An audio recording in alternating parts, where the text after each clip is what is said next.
Hey everyone, it's been a while since I've been here, but I wanted to give a little update on some of my latest falconry endeavors. I'm out here in Merlin Country up in the Pawnee Valley, where we recently had a little falconry camp out, where I got to meet a bunch of other falconers and people that I've been meeting up with over the last few months. And yeah, we were up camping in the northern area of Colorado, up in the Pawnee Valley, a little national park over there, where there's basically a whole bunch of nothing. I think I passed the house from Courage and the Cowardly Dog driving up to there, but eventually we were able to make to a little area with the campground and a couple of little trees and things where we were able to hang out for a while. One of my first times going out camping, and this is kind of the area where we were camping. Here's my tent.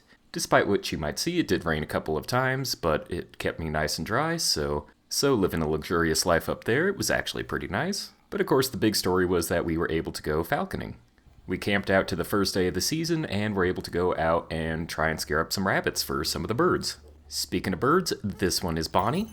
She is a red-tailed hawk. This is her 5th year being able to be a fully trained falcon hawk, and we were able to get some permission from some local farmers to try and stir up some rabbits and stuff and see if she'd be able to catch them. So while she sat up at a high area, we were able to kick around some areas here looking for some bunnies and things.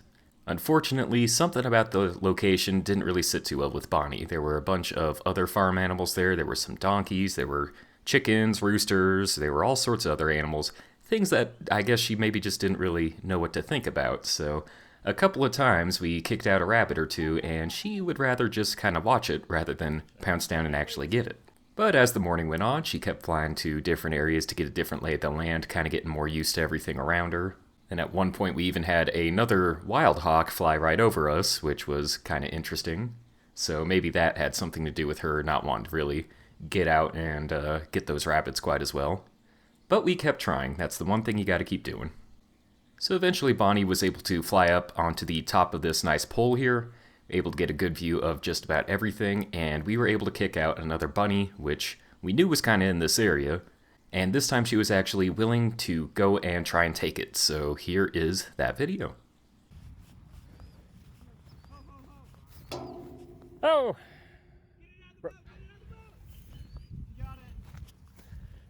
She get it? Oh!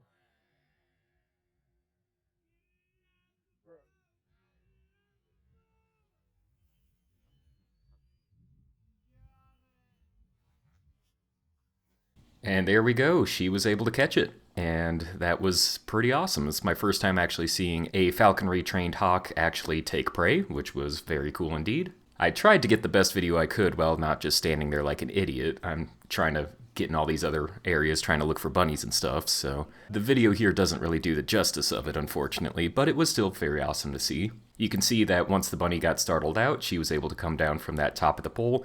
I'm not sure exactly how the bunny was running around, or if the bunny even saw the hawk, but eventually it was able to get it. Now, it is not eating the bunny in this video here. This is actually a substitute of either a dead pigeon or dove or something that the falconer here switched out for the hawk to eat as a reward. The bunny was actually still alive. It's not alive now, but it was used a little bit later to train some of the other hawks. So it was a successful hunt for Bonnie, and she does get a nice little reward for that. And that was the first kill of the year, so we were all very happy to see it.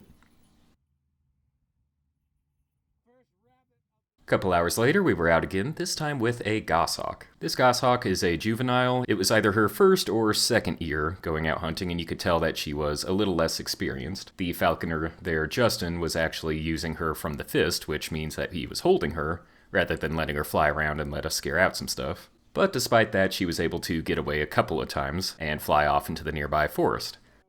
Luckily, she's trained well, so after a few minutes, Justin was able to call her back in, and she was able to fly right against the ground super fast and get all the way back to him.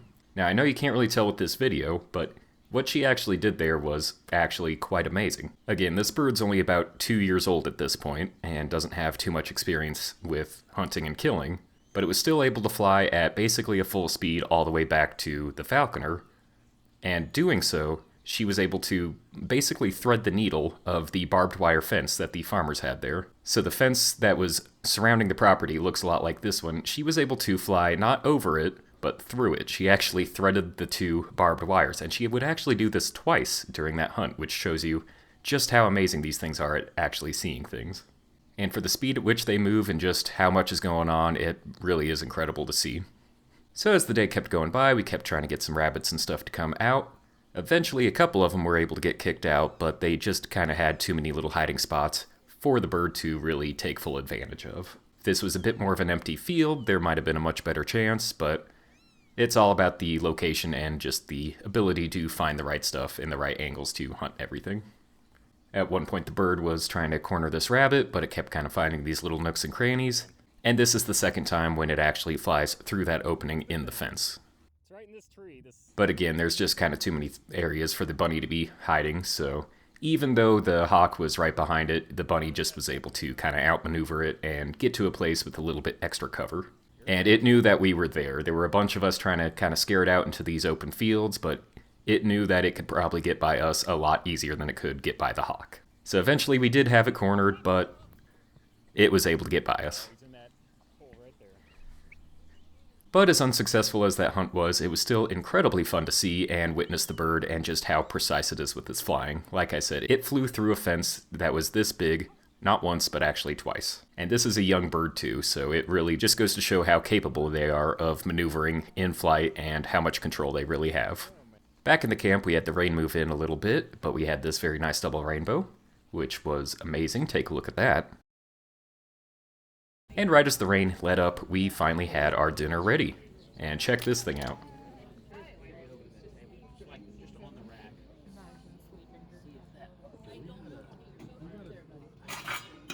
This is a pig made by our former president of the Hawking Club, Matt. Now don't ask me how big the hawk is that Matt used to catch this pig, because it must have been enormous. But I tell you what, this was my first ever pig roast that I had ever attended, and it was absolutely delicious. That thing just one of the best meals I've ever eaten.